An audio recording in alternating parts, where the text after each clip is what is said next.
Shaun, in this video, provides an accomplished keynote on both practical and theoretical perspectives underpinning strategic and enabling leadership.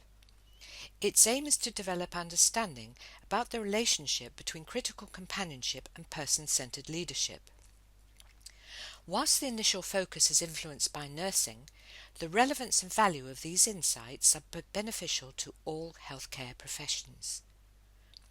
After you've watched the video, you might like to look at Jonathan Webster's. He gives a biographical account of his development through critical companionship of such leadership across systems.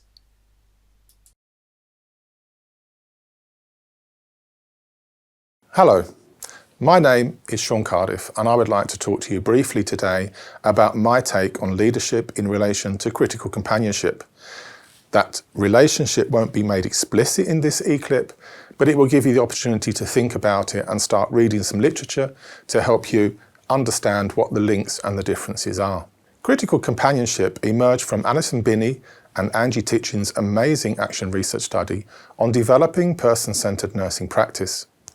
Angie has used her critical companionship framework to facilitate critical and creative experiential learning by many individuals and groups, including myself and the team I work with here at Fontys University of Applied Sciences in the Netherlands. She does this by continuously flowing between intuition and rational thinking, as well as the interpretive and associative use of craft and theoretical knowledge, i.e. through her own professional artistry and facilitating the development in others. Building on her work here in the Netherlands, esteemed colleague Famke van Lieshout explored the facilitation of action research in her doctoral study. I myself studied the development of person-centered approach to leadership in nursing. And more recently, our dear colleague Donna Frost has completed a collaborative, critical and creative doctoral study on developing professional artistry among nurses. She has demonstrated, and I quote, "It is possible within busy, real-life nursing environments for nurses to engage in an iterative, systematic process of embodied learning through which they can develop shared understandings of their professional artistry, involve their colleagues, patients and other stakeholders in co-creation of these understandings and experience both perspective transformation and further development of their professional artistry." Before I focus on person-centered leadership, I feel it is important that I share with you where I stand on leadership, and will be asking you to do the same at various points during this presentation. The reason I'm doing this is that despite the many years and scholarly thinking and writing, as well as research, there is still no universal definition of leadership. This itself may mean that leadership needs a personal interpretation and definition. However, I would always support personal visions of good leadership being substantiated by theory, research and experience. You may like to press the pause button now and think of a metaphor, a picture, or even create your own expression of what good leadership is and looks like to you. You can then add words and/or sentences to accompany your imagery. I am now going to offer you my take on good leadership, so you may like to hear that before you take time out for some reflective thinking.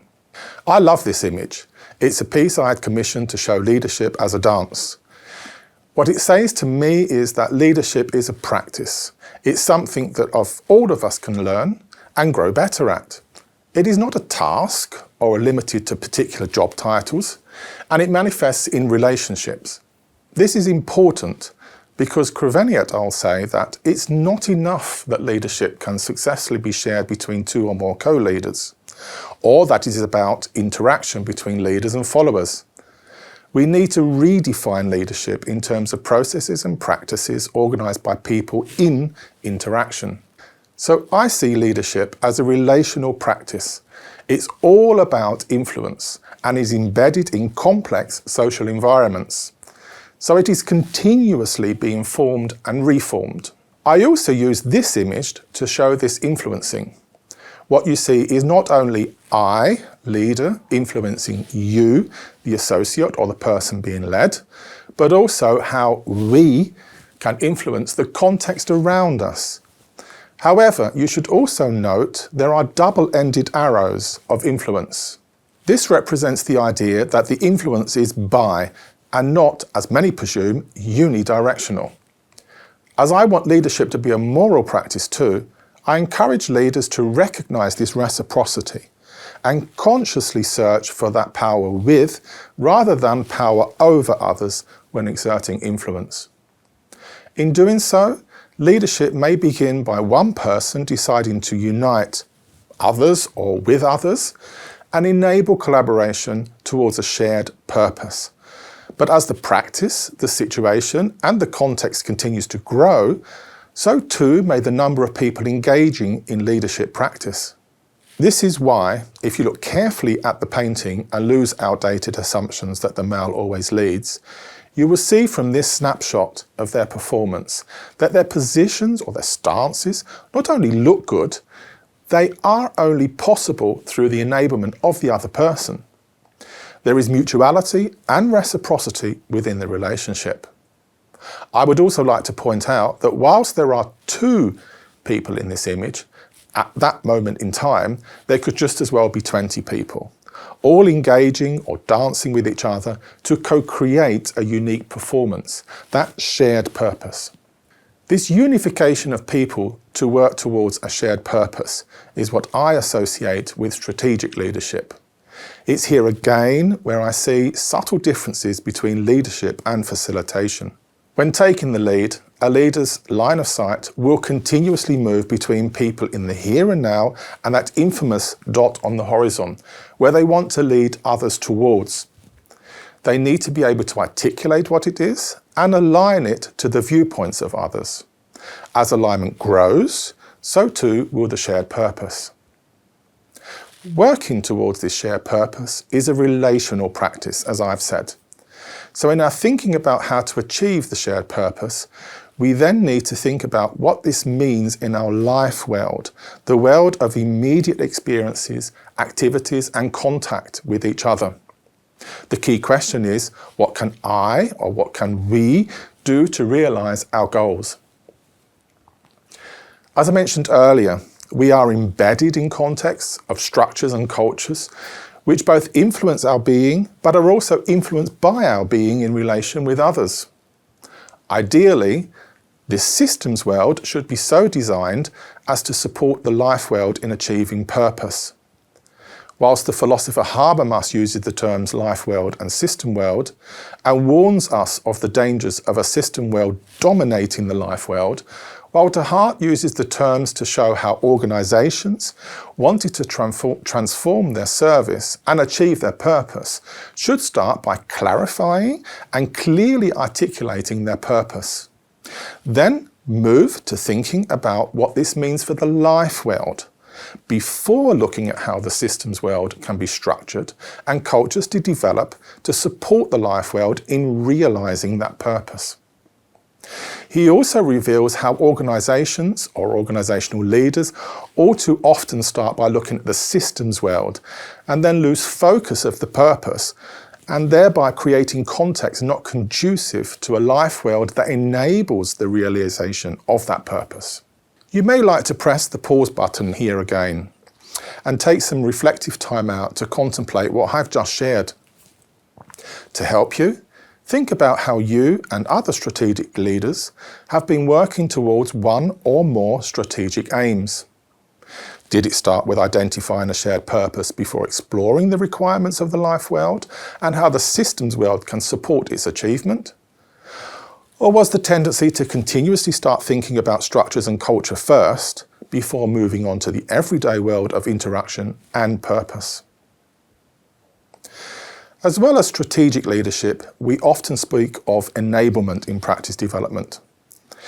As so many adjectives are attached to the term leadership these days, it is maybe even more important that we are clear about what we mean by enabling leadership. To enable is a verb, meaning to make possible. So, for my definition of leadership, I may say that enabling leadership is making the unification of persons to collaborate on a shared purpose possible. Coles and Posner, in their work, refer to enabling others to act, as one of the 5 practices of transformational leadership. In practice development literature, Shaw et al. In 2008 carried out a concept analysis on enabling facilitation and state that it is a caring process that makes transitions towards enhanced personhood, i.e. the attributes of being a person, and context possible. They go on to state that if person-centeredness is about centralizing personhood, in person-centered relationships, there is a recognition that people exist in relationships. As social beings, we connect with one another through these social relationships, and the values, beliefs, and narratives shared. Each of us has a unique contextual background with a past and a present as well as a future. Recognition, respect, and trust impact on a person's sense of self. This brings me closer to my own doctoral work on person-centered leadership. Before I continue, you may like to freeze me by pressing the pause button. Take some time out to reflect on what I have just shared. To help you, you may like to take a contemplative walk. Start by walking calmly, not actively thinking about anything at all, but noticing explicitly whatever your eyes are drawn towards. After 5 to 10 minutes, take out a notepad, which at the top has the text, "When did I last feel connected to a leader? What about the relationship made it feel so right, so good? And what were the consequences of that relationship?" I define person-centered leadership as a complex, dynamic, relational, and contextualized practice that aims to enable associates and leaders to come into their own. And the word associates is important here because often they use the term followers in leadership literature. But I don't like the idea of following, so I use the word associate to include the sense of equality in the relationship. The coming into own is characterized by self-actualization, empowerment, and well-being. Within the leadership relationship, a leader uses 5 relational processes to foster relational connectedness. Sensing, as in using one's senses to assess a situation and verify interpretations. Balancing different needs of self with those of others. Contextualizing, as in acknowledging other people as embedded within a mix of social roles and contexts, past, present, and future, all influencing their current state of being. Presencing, familiar to nurses, being there and thinking with and not for the other person. And communing, which is action-orientated dialogue, not simply dialogue. As well as connectedness, these processes aid leader understanding of which stance they can take and so enable the coming into own of others and self. 4 stances were identified in my study. 1, offering to lead from the front or role modelling. 2, offering to lead from the sideline, i.e. offering instruction or briefing someone before they act. 3, leading from alongside, and this is using both high challenge and high support to enable someone to move forward. Or leading from behind, i.e. stepping back as the other person is competent, or it's a learning opportunity for them to grow. But at the same time, monitoring so as to know when to alter stance. As shown in the I, you, we, and the context figure, this all takes place within a larger context of workplace cultures, multiple stakeholder needs, continuous learning and development, as well as evaluation systems.